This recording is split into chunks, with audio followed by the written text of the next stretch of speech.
आज आहे गणेश चतुर्थी। आपल्या बाप्पांना सगळ्यात जास्त आवडणारा प्रसाद म्हणजे उकडीचे मोदक। तर चला आपण बनवूयात उकडीचे मोदक। तर सर्वप्रथम सारण बनवण्यासाठी एका कढईमध्ये 1 चमचा तूप, 1 चमचा खसखस आणि 1 वाटी खोवलेला नारळ घेऊन छान भाजून घ्यायचं आहे।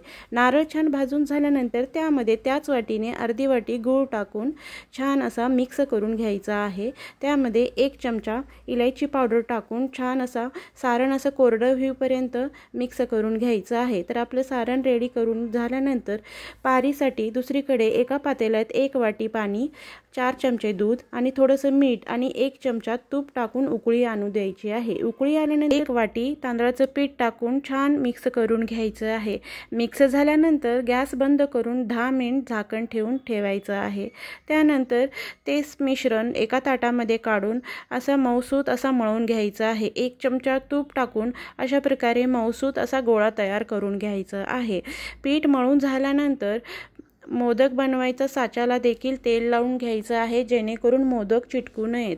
तर अशा प्रकारे मोदकच्या साच्याच्या सहाय्याने तुम्ही असे कळीदार मोदक सगळे समान मोदक अशा प्रकारे तुम्ही बनवू शकता। तर आपले हे कळीदार मोदक करून तयार आहेत।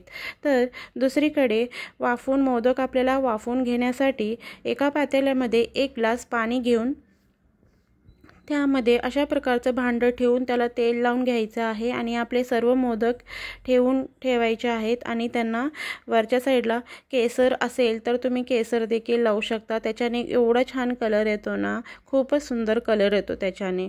तर अशा प्रकारे केसर लावून झाल्यानंतर झाकण ठेवून 10 मिनिट आपल्याला आपले हे मोदक वाफवून घ्यायचे आहेत।